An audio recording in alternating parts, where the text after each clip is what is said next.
Dr. Chris Arnold here of Live Well Chiropractic. This month in our office, we're celebrating Kids Month in our office. Some of you might scratch your head and think, kids and chiropractic, that doesn't go together. And the answer is we see tons of kids in our office, and we see a lot of kids that actually have very poor health and do amazing and miraculous changes. We love working with lots of kids in our office. So what I want to do is show you quickly a success story of what actually can happen. Two of my favorite practice members, Allie and Addison here, have been coming to our office for a long period of time. Allie started care here. She was getting ready to go into middle school, high school, had a lot of apprehension about going to a big school. She actually had a lot of social anxiety. She really struggled with school. I didn't do very well. And after we got her adjusted, she's now on the honor roll. She does extremely well and had actually no issues with going to a new and bigger school. So again, you wouldn't think chiropractic could help out with that, but that's an amazing story, and that's actually a lot of the success stories we hear every day in our office. Her sister actually suffered for a lot of asthma, breathing issues, especially when she exercised. Just really was hard to get a good deep breath. Once we started adjusting her, worked with her sinuses, worked with her immune system and her lungs and stuff, was able to breathe, was actually not needing any medications, was not even able to, or she was able to exercise without any problems and stuff. So again, lots and lots of stories we see in our office every day. So chiropractic and kids go hand in hand if you're looking for natural solutions to help your children live a better way instead of giving them more drugs. This is what we're all about. So part of what we're also about through Kids Month here is actually answering some big questions. One of the big questions always comes up to us as chiropractors actually has a lot to do with vaccines. There's probably not any other topic other than religion and politics that has more divided, more emotions tied behind it. So I want to take just a second because we answer this question a lot with parents is, what is the truth about vaccine? A lot of parents, almost every parent, has that in the back of their mind. Is this really safe? Is this something I should be giving my child? To me, as if there is that little inkling in you that maybe it's not something you should be doing, or you question it, or is there another way to do something like that? So we put together this brief presentation that's going to talk to you about what really is vaccines all about, some truth behind it, and maybe the law and the consequences of actually not getting vaccinated. So the first thing I want to kind of point out to you is everyone, first of all, thinks you either have to be for vaccines or actually against vaccines. We're actually neither here in our office. We're just pro-choice. We first of all believe that this should be a free country and that everyone should have a choice for if they want to have the child vaccinated, if they don't want to have the child vaccinated. Every individual parent should be able to make that choice. We'll show you later on. Fortunately, Pennsylvania is one of those states and stuff that does have a choice, but more and more states are taking away that right or that choice. The other thing that goes along with pro-choice is also informed consent. Most medical procedures, you need to sign a form that lists all the side effects, all of the risks that are involved in that procedure, so you are actually aware before you do that the risks involved. Vaccines don't have that. Vaccines actually, will show in a little bit, have lots of side effects and lots of risks, but most parents are never aware of it. Most parents don't have to sign any informed consent. We are a big proponent of think anything done to a human body, the person should actually be aware of what's actually going on. So we are pro-choice. If you want to have vaccines, we support that. If you don't want to have vaccines, we also support that because each parent should make that choice. But also, everyone should be aware of the risk and benefit. So the first concept we want to talk about that most people is confused about, that first of all, vaccines are effective. Vaccines work all the time. And the answer is we know that through just reading the newspaper and social media and stuff, that is not always the case, because we see all the time these cases of measles, mumps, all these outbreaks of these diseases actually going across the country to get all the headlines. Most of the time, if you read it, most of the kids that are actually getting these diseases are vaccinated. They've already had their full set of vaccinations, but they're also getting these diseases. And the answer is why? If you read the inserts, yeah, I'm the only geek and stuff that maybe does something like that, but read the inserts that come along with the vaccines that go along with that go to the doctor's office. But if you read the inserts, it shows you most vaccines, when you're giving them, only 50% of them, only half of the people that actually receive a vaccine will get any type of immune reaction, meaning is half the people get the shot and it has no effect. Your body just basically flushes it out and it had no effect at all. We now know also too, if you continue to watch those people that did, the 50% that did get a reaction, their immune system at least reacted and now has built up an immunity. We now only know 50% of those people that did have a reaction, only half of them got enough of a reaction to be a worthwhile response, meaning is the other 50% basically they only had a little bit of reaction, but it probably would not benefit them enough if they were exposed to it in the environment. So if we look at the quick statistics, out of 4 people that gets every vaccine, only 1 of them actually has a benefit.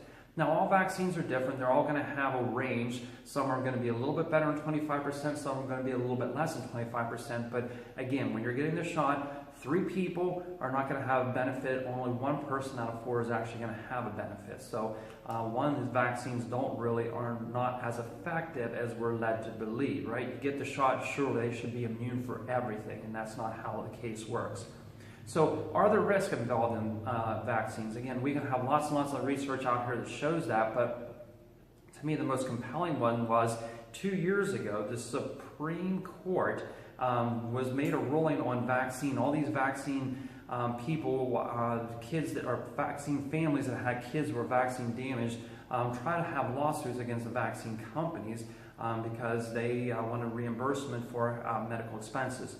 So the Supreme Court put on this great big, case to actually hear all of the evidence, and basically the Supreme Court in 2016 came out with a statement: is the vaccines are inherently unsafe, meaning is they have lots and lots of side effects and they are unsafe.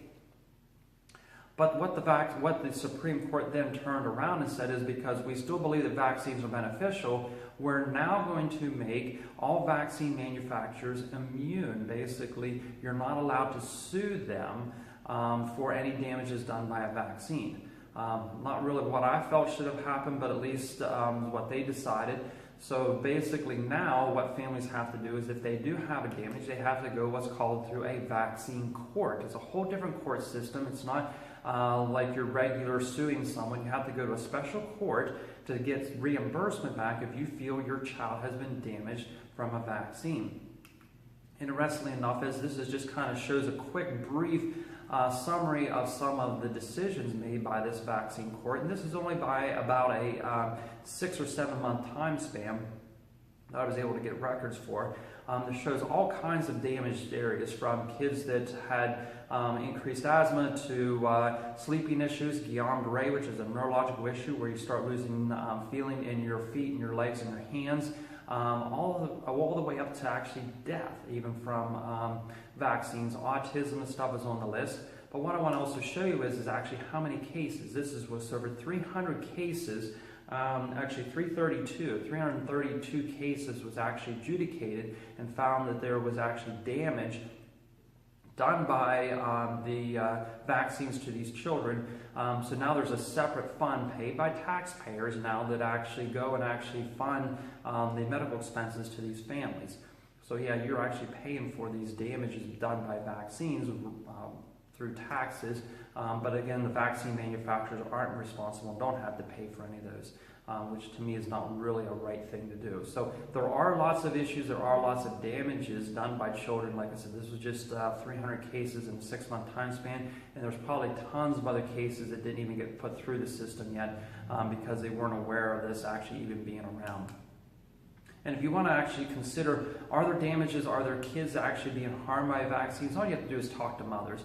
You know, we have mothers that come in our office every day. Unfortunately, it's almost now on a weekly basis that we see a mother come in with a child and said, my child was typically healthy. They, were a great student, did everything, and they got their booster shot and they can't even write their name, or they forget things, or they can't sleep, or they have an immune system. Now they react to everything. Their allergies are out of control. So to me, all you have to do is talk to enough parents, and you will start to hear how much of the kids and stuff are being damaged from these vaccines.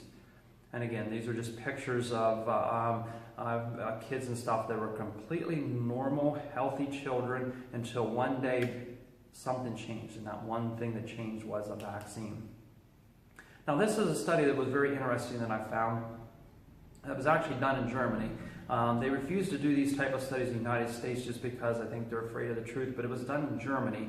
It was looking at vaccinated children versus unvaccinated children. How healthy are they? And basically, when you look at this chart up here, it kind of lists all the different diseases they were looking at. Blue lines show basically vaccinated children. Red line shows unvaccinated children. It shows you the rate of how often they get these issues.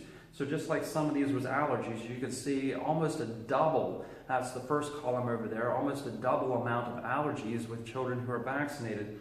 Things like herpes, things like otitis media. Otitis media is almost non-existent ear infections in children that were unvaccinated. Vaccinated children have a lot higher count. One I thought was extremely interesting was scoliosis. That's a structural thing where the spine twists and stuff. Again, vaccinated children had 3 or 4 times the amount of scoliosis than unvaccinated children, and it kind of keeps going down. There's things like thyroid disease, even diabetes, all have a higher rate when you're actually vaccinated. So vaccines is not just about autism. Vaccines is not just about immune system. Vaccines has a lot to do with changing your whole body, how it's supposed to function in a very unnatural way. So this also talks about a concept, but a lot of parents are like, oh, my children always get sick. We need everyone else to be vaccinated so my child won't get vaccinated. Won't get the disease because they cannot be vaccinated. So they talk about this concept of herd immunity, that we need to get more and more people vaccinated. The more people that get vaccinated, the less diseases that are going through our community so the children won't get sick as often. And the truth about it is this is a concept and a theory in science, but every time it's been proven as an inaccurate theory that there is no such thing as herd immunity, especially in a school setting. Let's look at a school setting for an example. Not every child in the school setting is vaccinated, or not every child, even if they got a vaccine, are actually going to be protected. And we also look at some of the other people in our school that we know have not been vaccinated, at least for a long period of time, and that's what? Your teachers, right? How many teachers have gotten a vaccine in the last 25 years?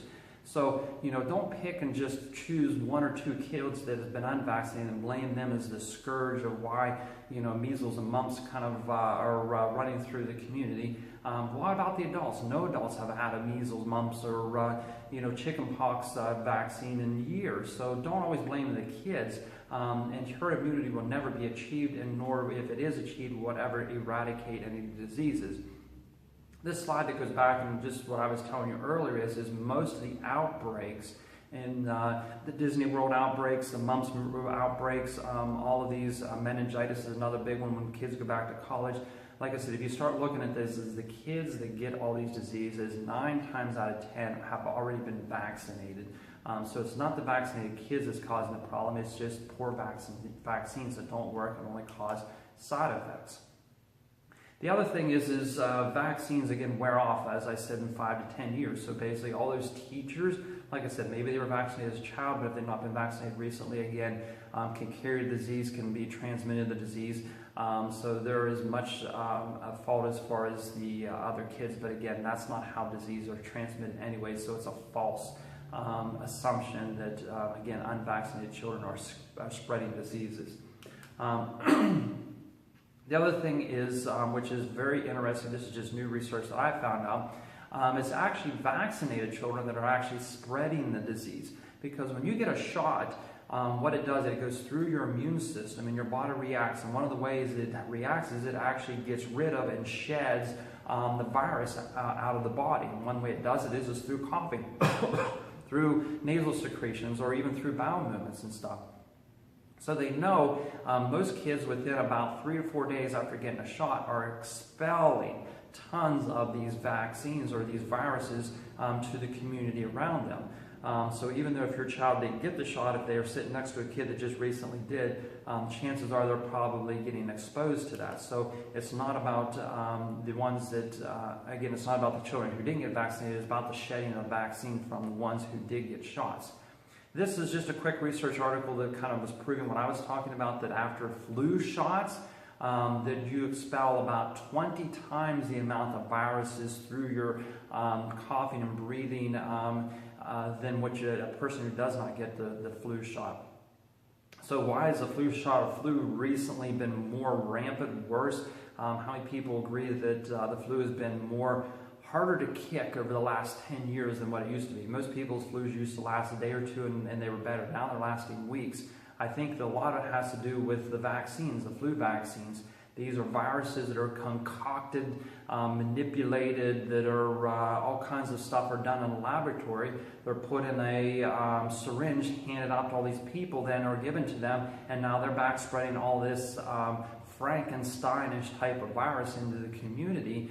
And that's why I think a lot of these viruses and flu has actually been a lot worse and a lot harsher and stuff, because it's just not a natural process. This goes back to why is there so much controversy around vaccines. I think it has to do with this graph here, which shows money, right? How much money, and I was not aware of it, that goes actually into vaccines. This graph here shows in 2014, about 4 years ago, that there was over $20 billion in vaccine sales just for children. Now for adults there's $15 billion, so that's $35 billion. That's a lot of money being spent just on vaccines. So a lot of people are benefiting, a lot of people have financial ties to it. That's why a lot of the emotions usually get tied behind that. So if you take the emotions out and just look at the facts, that vaccines usually aren't effective. Vaccines usually cause side effects. Talk to mothers and parents.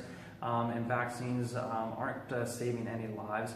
To me, it makes sense that probably the best and wisest decision is to leave this body in the state that it was delivered in, or the state it was given to us, which is pure, natural, nothing artificial was put into it.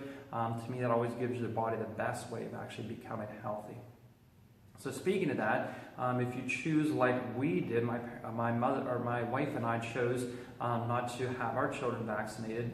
If you have made that choice, you might be like, well, my children can't go to school, because invariably everyone will become right around school time that out in the papers and everything else showing, hey, don't go to school if you don't get your shots. And the truth about it is that's not true. As I told you before, Pennsylvania is one of these darker green states and stuff that actually allows you to choose if you do not want to have your child vaccinated. This is actually the Pennsylvania vaccination law as it is currently written as of today.